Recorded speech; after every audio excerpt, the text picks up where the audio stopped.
अगर बिहार में देश की सबसे अच्छी शिक्षा व्यवस्था बनानी है तो करीब करीब 5.5 लाख करोड़ रुपया खर्च होगा। 5.5 लाख करोड़ और करीब 8 से 10 वर्ष लगेंगे। अगर आज टीचर का ट्रेनिंग शुरू कीजिएगा तो 3 वर्ष में वो टीचर बहाल होगा जो कि कायदे से कर सकता है। तो कोई कहता है कि हम आएंगे शिक्षा सुधार देंगे तो आपको बेवकूफ बना रहा है। लेकिन हम लोग दो बात कह रहे हैं। एक, जो स्कैंडिनेवियन कंट्री हैं, फिनलैंड, स्वीडन, डेनमार्क, इन कंट्रीज में जाकर देखिए, वहां दुनिया में सबसे अच्छी शिक्षा की व्यवस्था है। अमेरिका इंग्लैंड में नहीं है। सबसे अच्छी शिक्षा की, प्राइमरी शिक्षा की ये व्यवस्था स्कैंडिनेवियन कंट्रीज में है, फिनलैंड में, स्वीडन में, डेनमार्क में।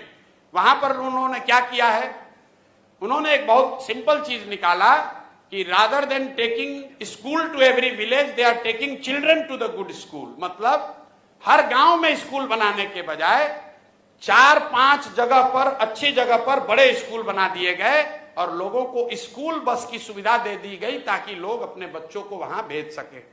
बिहार में इसका जब मैंने अध्ययन कराया तो ये पाया कि प्रखंड के स्तर पर अगर 5 स्ट्रेटेजिक लोकेशंस पर अच्छे विद्यालय बना दिए जाए और स्कूल बस की सुविधा दे दी जाए तो औसतन 8 से 9 किलोमीटर मैक्सिमम बस की दूरी होगी जिस पर कि बच्चों को चलकर आना पड़ेगा।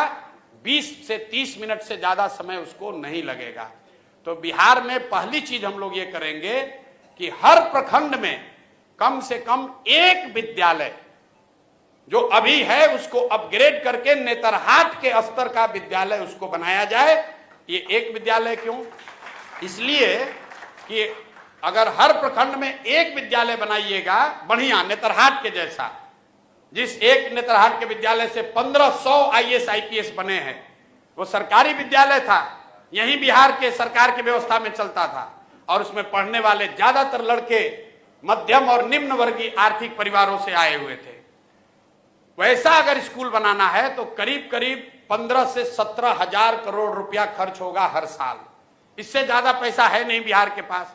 तो हम लोग ये कह रहे हैं कि हर साल हर प्रखंड में कम से कम एक विद्यालय बनाएंगे ताकि अगले 5 वर्ष में हर प्रखंड में 5 नेतरहाट के स्तर का विद्यालय जरूर हो जाएगा। दूसरी बात, हम अगर 5 वर्ष में शिक्षा सुधारेंगे, आपका लड़का 6वां में है, 8वां में है, आप कैसे सुधरिएगा? आपका समय तो निकलता जा रहा है। उसके लिए हम लोगों ने कहा कि जैसे ही सरकार बनेगी तो गरीब लोगों को यह सुविधा दे दी जाएगी कि अगर आप चाहें तो आप अपने बच्चे को प्राइवेट स्कूल में भेजिए और प्राइवेट स्कूल का रेगुलेटेड फीस सरकार की ओर से भरा जाएगा। मतलब कई आदमी को समझ में नहीं आ रहा है, कह रहा भैया तो सब तो प्राइवेटे में भेज देगा। बिल्कुल नहीं भेजेगा। ये अमेरिका में या कई देशों में ये व्यवस्था लागू है। जब आपका बच्चा होता है आपको मिलता है दोनों ऑप्शन, प्राइवेट में पढ़ाओगे कि सरकारी में पढ़ाओगे। ज्यादातर लोग सरकारी में पढ़ाना चाहते हैं। आपसे अभी पूछेंगे कि आपका लड़का साइंस कॉलेज में पढ़ेगा कि पटना में प्राइवेट कॉलेज में पढ़ेगा, आप कहिएगा भैया साइंस कॉलेज में नाम लिखवा दीजिए। आपसे पूछेंगे कि PMCH से मेडिकल करना है कि रमैया से करना है, आप कहे भैया PMCH में हो जाए तो रमैया क्या करने जाएगा। क्यों?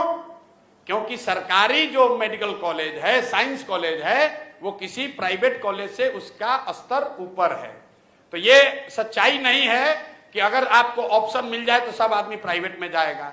दूसरी बात समझिए कि सरकारी विद्यालय फ्री नहीं है।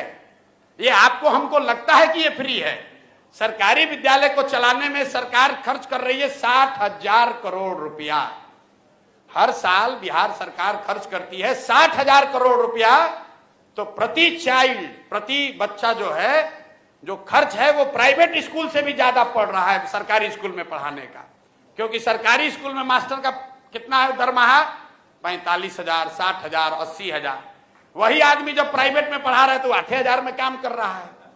तो अगर ये बैलेंस बना दिया जाए कि सरकारी विद्यालय का स्तर धीरे धीरे सुधारा जाए तो कम पैसे में लोगों को यह सुविधा दी जा सकती है कि भाई तुम प्राइवेट में पढ़ाओ लेकिन पढ़ाओ। तो उससे लोग अपने बच्चों को पढ़ाएंगे। और जो बजट अभी उपलब्ध है इसका 1/3 पैसा हम लोग सरकारी विद्यालय को सुधारने में लगाना चाहते हैं। 1/3 पैसा प्राइवेट स्कूल में जो अपना बच्चा को डालेगा उसका फीस भरने के लिए देना चाहते हैं। और जो बकिया बन जाएगा वो मेंटेनेंस में, अभी जो चल रहा है खिचड़ी वाला स्कूल, उसको 2-4 साल चलाना ढोना पड़ेगा, उसके लिए रखेंगे।